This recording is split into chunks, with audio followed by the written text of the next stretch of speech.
히든 종목으로 넘어가도록 하겠습니다. 1차 목표 주가를 19,000원으로 본다라는 겁니다.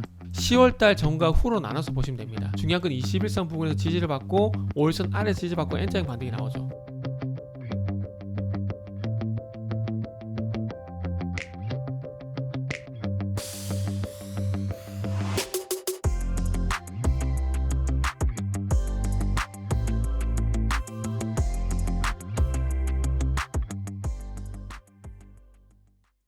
자, 반갑습니다. 알파프로 가족 여러분, 정태근 전문가입니다. 11월 9일 두 번째 방송 시작을 하도록 하겠습니다.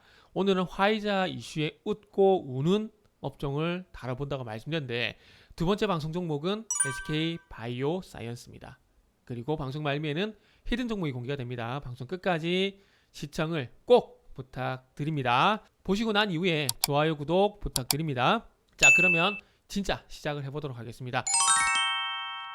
자, 어제 잘 아시다시피 코로나와 연관된 바이오는 하락이 다 크게 나왔습니다.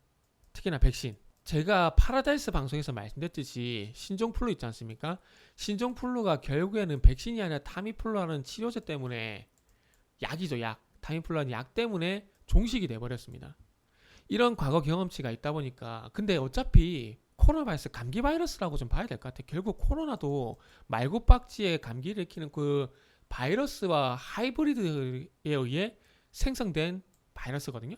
그러니까 어차피 감기 바이러스라는 거죠. 기침을 유발하게 되고 고열을 유발하게 되고 이런 건 다 공통점이 있잖아요.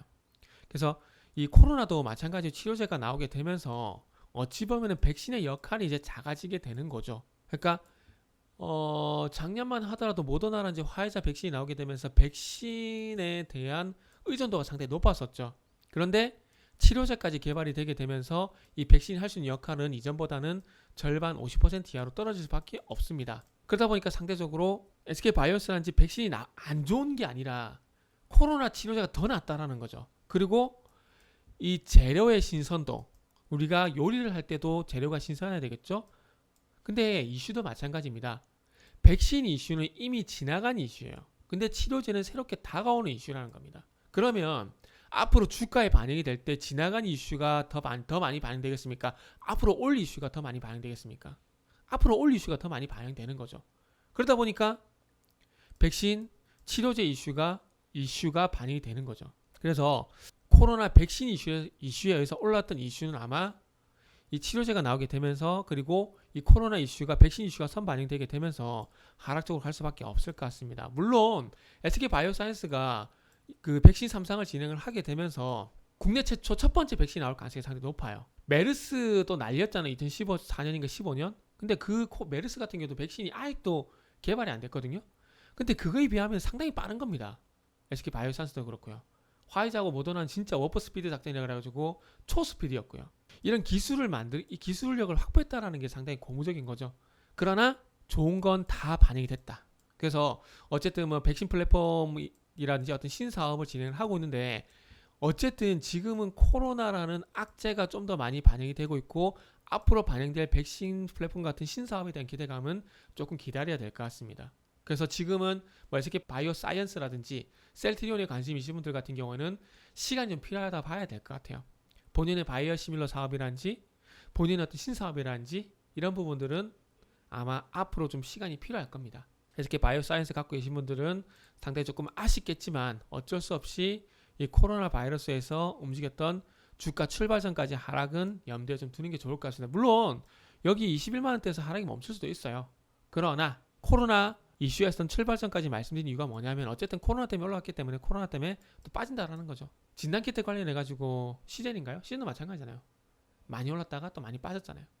지금은 쓴소리를 한다고 기분 나빠하실 필요가 없습니다. 주식시장에서 내가 손실 났다고 해서 보듬어 줄 사람이 아무도 없어요. 결국 내가 책임지고 내가 선택하는 겁니다. 그래서 지금은 냉정한 판단이 좀 필요할 것 같아요. 그렇다고 해서 섣부른 손절은 안 하는 게 좋습니다.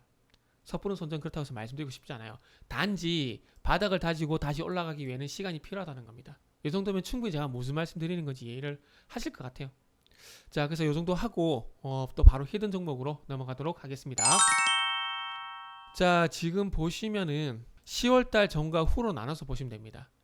10월달 이전에는 7월달부터만 보더라도 5일선과 20일선 데드크로스 났죠. 그러면서 하락, 다시 회복이 골든크로스가 나게 되면서 회복시킬 듯 하지만은 다시 데드크로스가 납니다. 그런데 10월달 넘어와서는 골든크로스가 났고 상승으로 전개되고 다시 조정을 받지만 중요한 건 21선 부분에서 지지를 받고 5일선 아래 지지 받고 N자형 반등이 나오죠. 9월달과 10월달 이후는 틀립니다. 지금 주가 흐름이. 거기다가 지금 지난 고점 어찌 보면은 14,500원과 그리고 15,000원 부근 요 부근의 어떤 지지력을 오늘 저는 확인을 하고 있다라고 생각을 합니다. 여기서 이제 이 구간이 뚫리게 되면은 너무나 당연히지만은 신고가가 나올 수밖에 없겠죠. 그래서 그 신고가를 보게 되면 적어도 19,000원까지 반등이 나올 것 같고 그래서 1차 목표 주가를 19,000원으로 본다라는 겁니다. 그리고 요거는 이제 NFT 뭐 관련된 종목인데 뭐 가상화폐 관련주라고도 보셔도 되고요.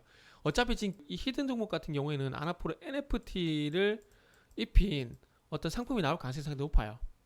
디지털 자산이 나올 가능성이 높습니다. 그래서 지금 어쨌든 최근에 이 회사 대표가 가상화폐 거래소 지분을 가지고 있다는 이슈가 나오게 되면서 상한가, 아마 이게 상한가입니다. 상한가. 그리고 어제 그래서 금융위원회에서 이제 NFT 같은 경우에는 디지털 자산이다. 지불 수단이 아니고 투자 수단이 아니다라고 명백히 선을 그어줬어요.